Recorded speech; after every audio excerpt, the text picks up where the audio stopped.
This is an interview for peep-Magazine. We're joined with a person called John Doe. He's come down to the studio today. We're in the centre of Newcastle, Pilgrim Street, and we're here to chat about ghosts and phantoms of the night, which kind of interest everybody. So let's get into it. Why not do it? Go ahead.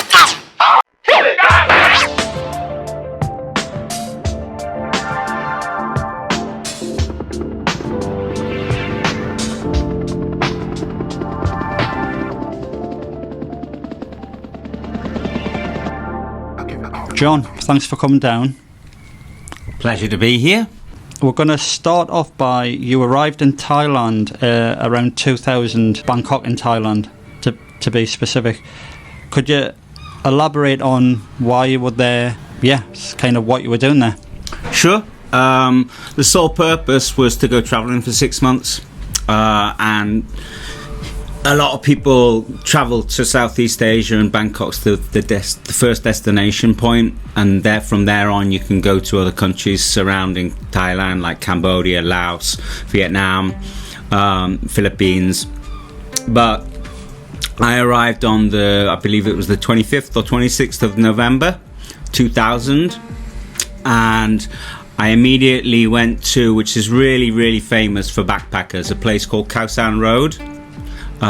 It's in the heart of Bangkok, and everybody who's a traveller or a backpacker goes there. It's a bustling street full of markets and people selling snide t-shirts and snide everything, snide DVDs back then, snide music. You can buy art from a lot of the artists who are from the art school, which isn't far away, and yeah, it's even featured in The Beach, the movie. Oh wow! So this was Khao Road. Yep. Were you staying in Khao Road? Were you staying in a B&B or some kind of hostel or hotel? And so whereabouts were you staying? Right. So I was staying off of Khao Road. It was dearer to stay on Khao Road, and it was also very noisy because it was like people going up and down it all day, all night.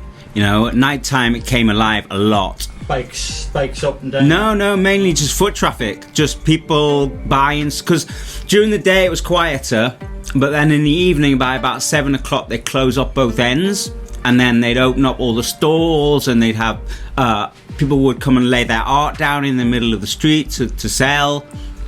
There was people performing, doing juggling with fire and stuff. The market traders selling food, all kinds of noodles and barbecued pork and barbecued chicken stuff.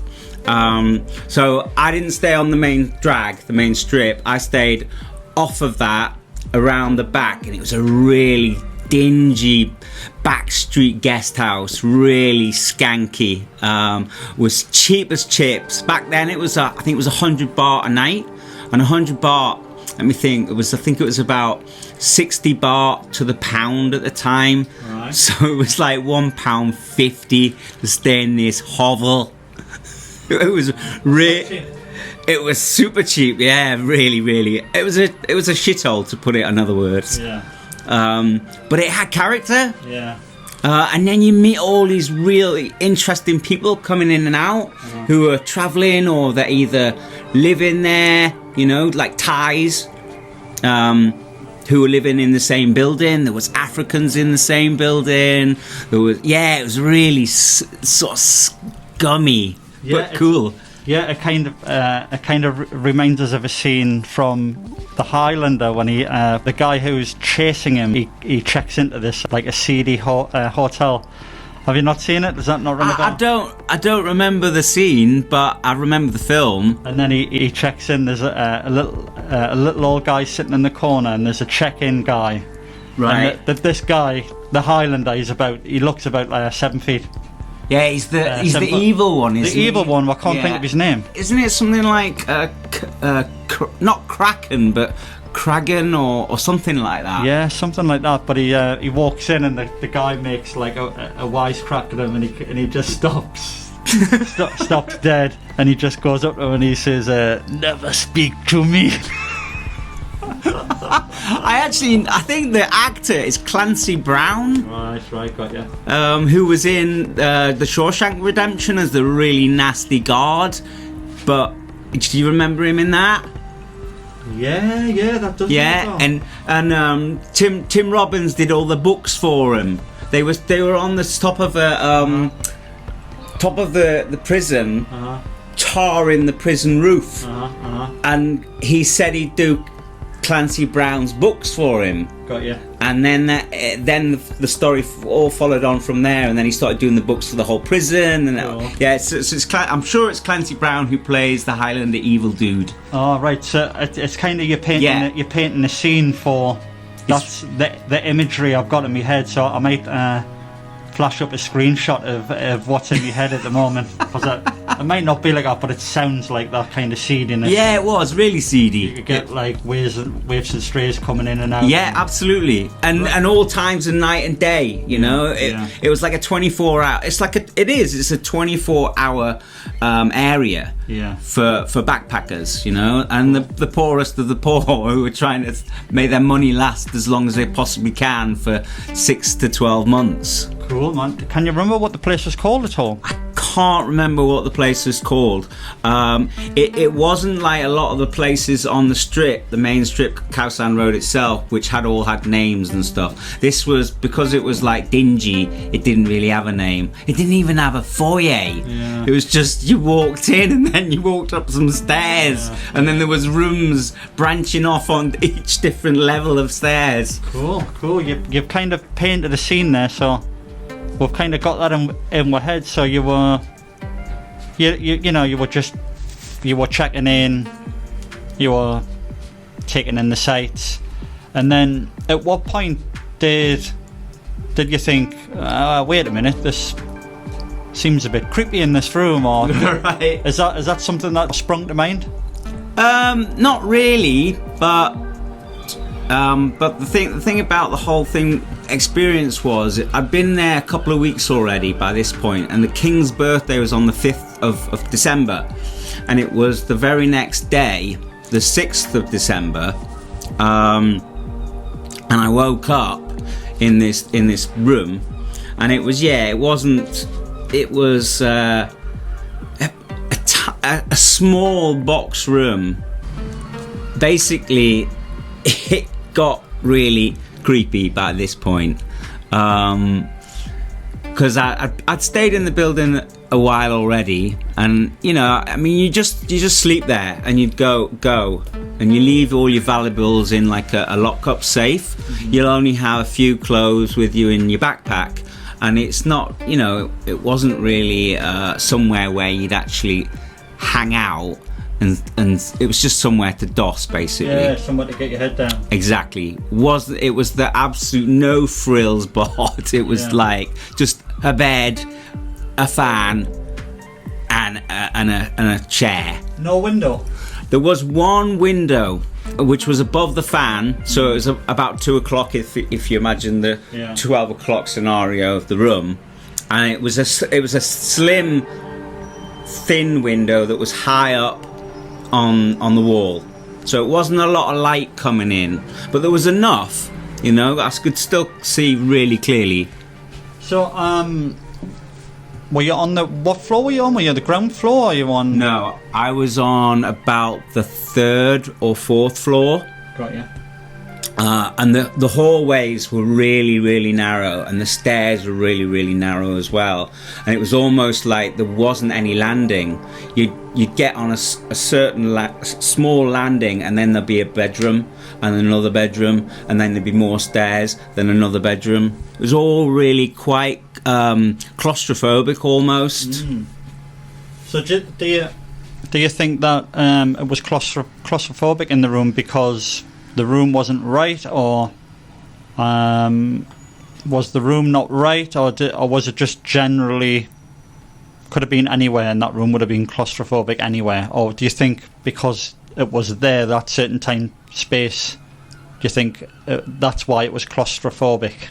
No, I don't think so. It was just it had a claustrophobic feel to it. The whole building. Yeah, the whole building. Yeah, it was just really cramped, and it was all about bums on beds, basically. Oh yeah, definitely.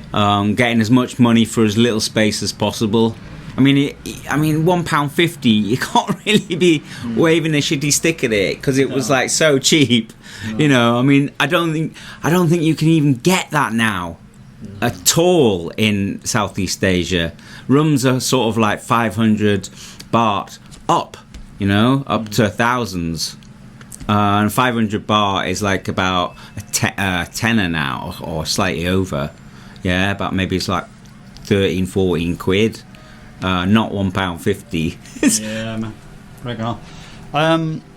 So, at what point did you feel, yeah, something's going on here? And could you talk to us about what was your first experience in that room? Or, yeah, sure. What happened? What was the feeling like? What did you see?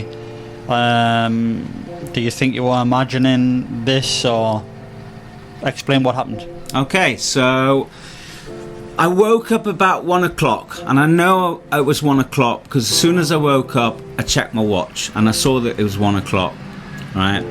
And I checked my pockets to make sure I hadn't been robbed. Because I'd been out the night before, but we didn't really party big time because it was the King's birthday, you see. It was like, you know, we'd gone along to one of the great big parks. So I woke up at 1 and I sat upright in my bed. And it was the room was quite dark. But what I noticed at first was my door was open. It was ajar maybe about 5 or 6 inches, and I was like, whoa, that's why I checked my pockets. Thought someone had been in. Someone had been in and robbed me, yeah. That's when I saw figures, and there was 3 of them, and they were all to the right of the door. So one was like right next to the door, and there was like a raised plinth. It was weird in the room, so they were slightly raised up. And the first character that was next to the door was about, I'd say about 6 foot, 6'1" maybe. Right. And this woman, for want of a better word, was actually a ladyboy, and she was wearing a white blouse and a long black skirt, and she had black heels on, and she had like a really bangs haircut, like a bob haircut, quite short, just to a jawline, and a fringe cut straight across on her forehead. And I looked at her dead in the eyes, and I was like, what? Get out my room! I don't want you in my room! I don't like lady boys! Get out, get out!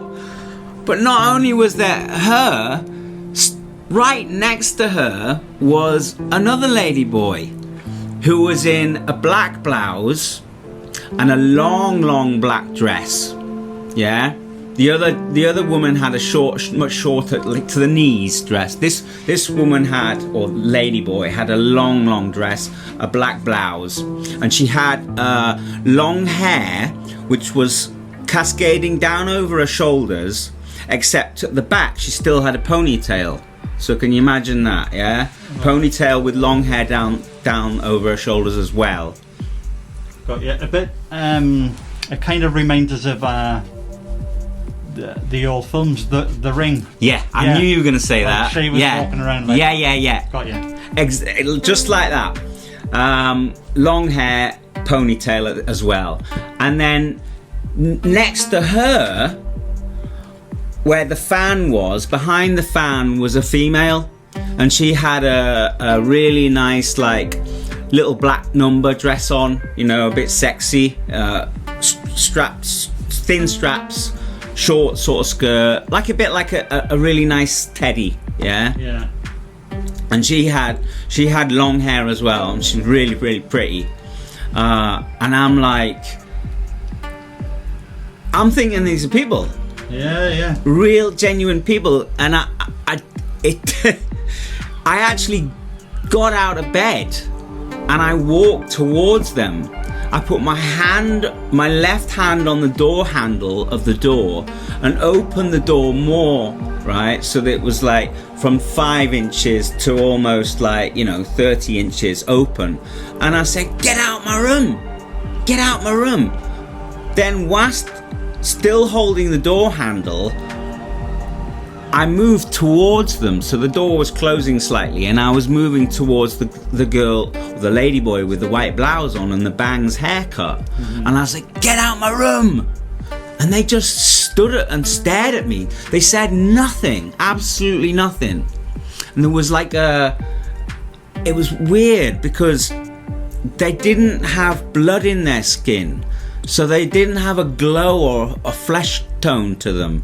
It was really opaque but grey at the same time. Could this have been, I want you to try and imagine the colour, because I feel I've seen something in a lift in the other building in a Bambara house. Okay. I think I've told you, I mentioned it when we're interviewing another ghost hunter, Rob Davies. The colour was like an orange sepia, and he's seen something also, and that was a very similar colour, orange sepia. It seems like this is an ongoing colour for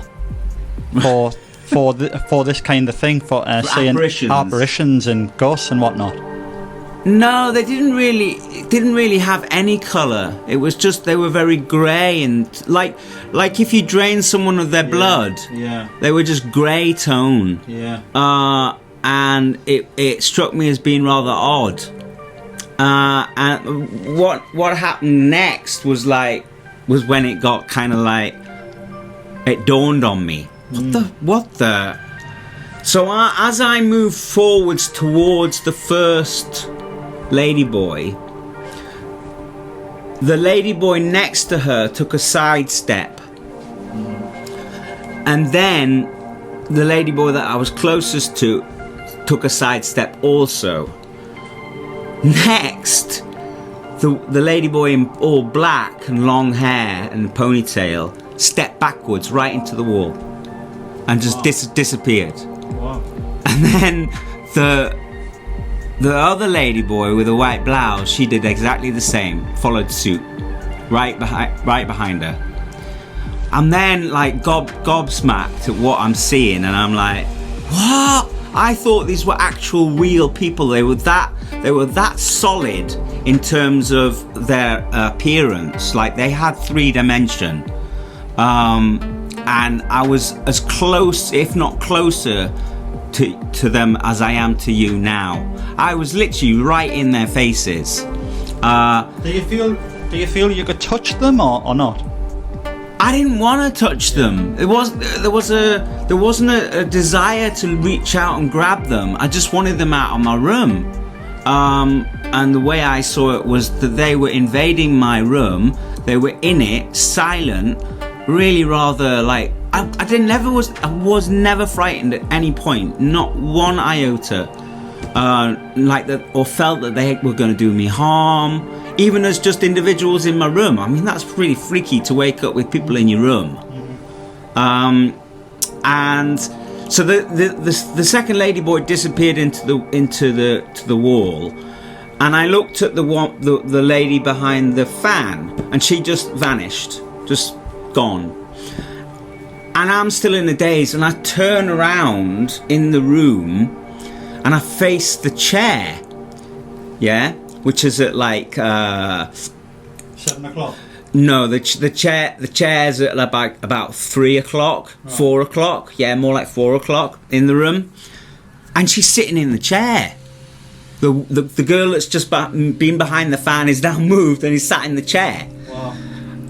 And at this point, I actually walked over to her and lunged towards her, trying to grab her with both arms, and she just vanished. And I was like, what's just happened? I collected my thoughts, and I remember leaving the room, and I remember walking down the stairs, and I turned back to the room, and I saw two African guys coming down from above the level above, down the stairs behind me. I headed down the stairs and out into the street as it backed onto, basically it was a restaurant, and then there was the entrance, but there was no foyer like I mentioned earlier, and there were people sitting around eating, mainly Thais, because it was somewhere that Thais would stay because it was so dirt cheap. And I was like, I wasn't freaked out, and I wasn't like scared. I was just like bewildered by the whole experience. Like, did this just happen? Yeah. Or am I dreaming this? So how long do you think this went on for? Are we talking 5 minutes, 10 minutes? I would all in all, I would say it all happened pretty quickly, within at least a 4 minute or 3 minute sort of time scale. And when I got downstairs, I explained what I'd seen to the Thai people who were around at the time, and they were like, "Oh yeah, just ghosts." Really? Yeah. And like they didn't even bat an eyelid. They were just, "Oh yeah, just like that happen every day," and they see them all the time. And I was like, "What?" I then left that area and decided to head towards Khao San Road to get some breakfast, because I didn't want Thai food, which was mainly what they were serving outside the guest house that I've seen these ghosts in, or apparitions.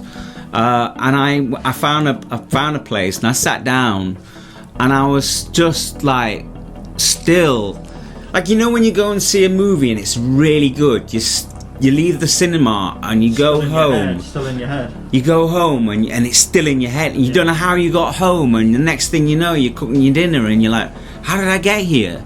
I was like that, and for hours afterwards. And I remember I wanted to tell someone immediately, you know, not just Thai people, but like some Westerners, what I'd just seen. So I suppose started speaking to these guys in the restaurant, and they were like, "Oh, shut up, mate, you're on something, aren't you?" Yeah. And I was not on a thing. I hadn't taken any drugs, I hadn't smoked anything that I shouldn't have, I didn't have any alcohol in my system by that point, and when we did have alcohol, I didn't drink a lot of it, and it was just bizarre. And I mean, this is 21 years ago, and it's still stayed with me, this experience. And I can still see it really, really, really vividly. I mean, I remember exactly what they would look like and what they were wearing, the colour of their skin tone, the way they had their hair cut. It was really so real. Not like, oh, it's a floaty thing with no sort of shape or form to it. I could see the details in their face and their hands and, you know, their eyes. Well, it seems a bit strange that from your description, it seems that they're kind of stuck in this time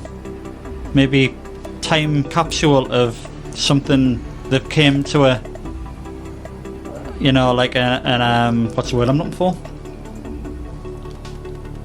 They've kind of came to an ill fate. Okay. Of like, you know, when you hear people passing away suddenly, and then people see apparitions of them wearing the same clothes. So it's like, again, Rob Davies, he's seen an RAF guy because he apparently went down. It's somewhere up in Northumberland. An RAF guy went down to that exact same spot and unfortunately died in the plane. And then his apparitions there again in the RAF. So he's stuck on repeating, Groundhog Day, kind of like repeating. Yeah, and it sounds very similar that these people of the night that were in your room, ladies of the night, whatever you want to call. Oh yeah, I mean, not only were they apparitions, but they were definitely prostitutes. Yeah, that's what I'm saying. So it seems quite unfortunate that they may have came to a. It's funny you should say that, because I then asked about death scenarios in Thai culture, and they believe in Asian culture in general, and they believe that when you die, there's either a 2-week or 30-day period where the person doesn't realize that they're dead and still goes about what they would normally go about doing on a daily basis, but they no longer have a body. So they're not aware that they've died. So and it isn't until later on that they then, oh, okay, I'm dead now, right? Okay, I'll move on and go to a different realm, or a fourth dimension or a fifth dimension. So yeah, it's quite. In Asian culture, ghosts are quite revered, but not in a positive light. There's lots of ghost stories. I mean, there's comics on ghosts. There's lots of movies on ghosts. Like you mentioned, the Japanese film The Ring. The Ring, yeah. But in Thailand, they're really quite frightened of them. And I was not frightened in the slightest, which I thought, you think you're going to see a ghost, you think you're going to be scared. I was not scared whatsoever. I didn't feel threatened whatsoever. Yeah, another thing that, how we're chatting, it kind of reminds me of a documentary I watched on BBC iPlayer about voguing, maybe set around mid-80s New York, and it's a lot of people who are voguing started the trend of ballroom voguing, and a lot of people who do it are prostitutes or people of the night. And it's just unfortunate that if you watch this documentary through, it's really cutting edge, it's really dark as well. Unfortunately, you see it towards the end, it actually explains that some of the women, some of the prostitutes and pimps in the documentary had suddenly passed away, and some of them haven't been found. And creepy. Yeah, and it really reminds me of what you're talking about, these prostitutes in Thailand, Bangkok, that have just basically disappeared, and they're popping up all over the place as apparitions and whatnot. Do you think that could be?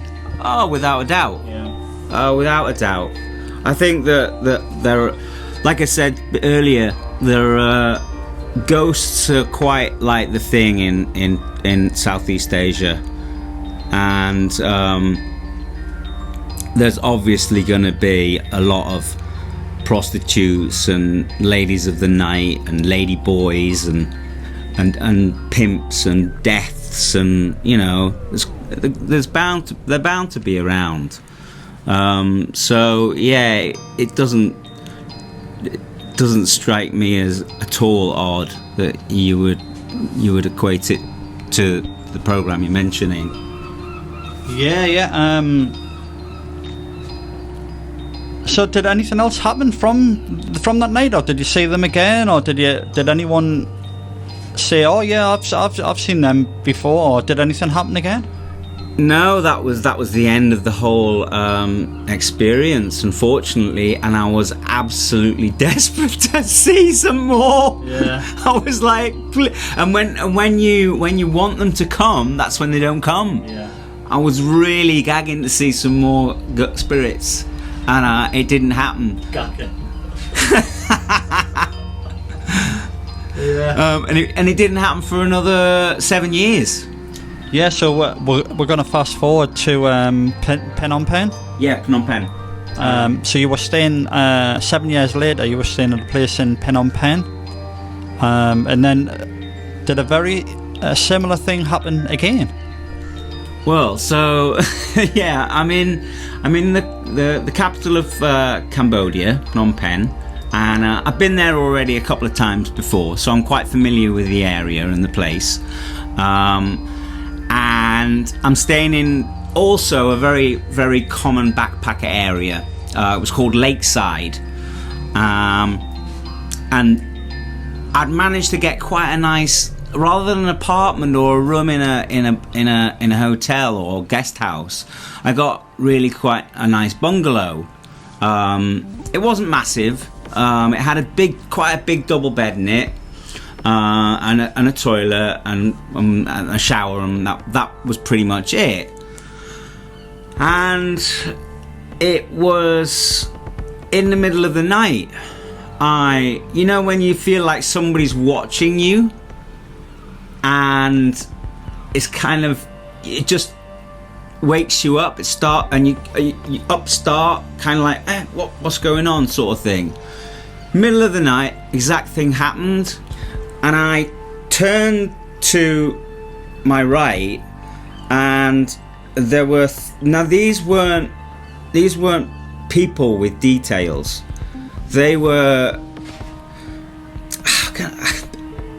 colour as well, which I didn't expect. They were beings or apparitions of something else, not human form. Like almost like shapes, maybe. This is it. They were shapes. Yeah. They were the silhouettes of figures, right? And the first one was really quite tall, and colour was green in colour, like almost like as vibrant bright as the green that you get on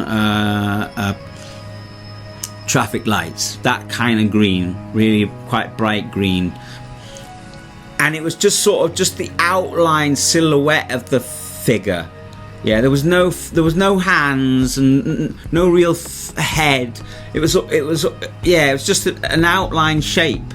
And next to it was another one, and this one was much smaller and was red in colour. And then the third one, which was smaller still, was amber in colour. And it was almost like the green figure was maybe a teenager, and the other two were smaller children. The teenager was like showing around. All right. And they were just observing me, watching me, and when I say watching me, it's a bit difficult because they haven't got eyes, right? But their mannerisms of the movement of whatever the shape was was concentrating on me. And it's funny because I sensed that I knew what they wanted, so I actually spoke to them this time. Like the last time, but that was more like get out. Yeah. This time I knew that they weren't of this world or this realm, but I sensed that what they wanted was love and a hug. It was really bizarre, just that feeling I was getting from these apparitions. And yeah, you couldn't tell what ages they were, but that's the feeling I got, that they were a teenager with two young children. One maybe of about 4 or 5, and the other one maybe like 8 or 9. And the teenager was probably sort of 16 or 17, but was really tall. And I then said to them, "Look, I know what you want. I can't give you that because you're not physical. I can't wrap my arms around you." And after that I said, "Look, I've got to go to sleep. It's like maybe about 2-3 in the morning." So I said, "Right, I'm going back to sleep now." So I lay back down on my bed and I closed my eyes, and I sort of counted, and I opened my eyes again, just like to glance to see if they were still there, and they were still there. So I closed my eyes again, and then I could sense that they'd gone. And I opened my eyes again, and they had gone, and they were no longer there. And it was, it just happened so sort of quickly that I didn't, because of the experience I'd had before, I wasn't frightened in the slightest, and I found it really intriguing, and I wanted it to happen again. And when it did happen again, I wasn't startled in the slightest. Yeah, so there wasn't this sense of foreboding for like evil. There wasn't any of that. None of it. It was like almost like a peaceful. Yeah, absolutely, really peaceful. Both occasions. Yeah, I'd actually revel in the idea of seeing them again. It doesn't make me fearful at all, and I'd love to have that experience at least a few more times in my lifetime, because it was fascinating and really interesting. I've just thought there the first experience you talked to us about in Thailand, Bangkok, in Khao Road. I'm just thinking, were the people that came into the room, do you think maybe they were trying to tell you something? Because I have heard this in the past where when people have came to strange fates, they maybe come back, they're trying to explain to someone where they were or what happened. Do you think it's not out of the realms of possibility that they came back trying to, maybe something happened in that room and maybe warn me? Yeah, I don't know. Yeah, it's possible, because after that experience, not that I was frightened, but I decided to change guest houses because it was just too squalid. So I wanted to move to somewhere better, and I didn't mind paying like a little bit extra. So maybe it subconsciously it went in that I should move, and then I did move, because something may have happened and they didn't want that to happen to me. Maybe they were trying to warn me. It's interesting nonetheless, and I hope the people that you're seeing have found peace. Yeah. I know that sounds a bit corny, but if you're there experience and have experienced it like John, you'd probably want to, you'd want them souls to kind of find peace and not like wandering around, and you know what I'm trying to say. Yeah, I do know what you're kind of trying to say. Kind of like stuck in limbo. Yeah. Yeah, somewhere between there and here, and not knowing where they belong. Or, yeah, that wouldn't be nice. If there is another realm, there must be. After experiencing these things, it doesn't make me think, oh, God exists or heaven or hell exists, but it definitely makes me think that there are other dimensions and there are other beings, and beings of light even, I mean, the characters that I saw that were children, they were just basically light, but in a sort of physical form shape. I would hope that they would find peace and move on, rather than clinging to what they knew or whilst they were here as a human being.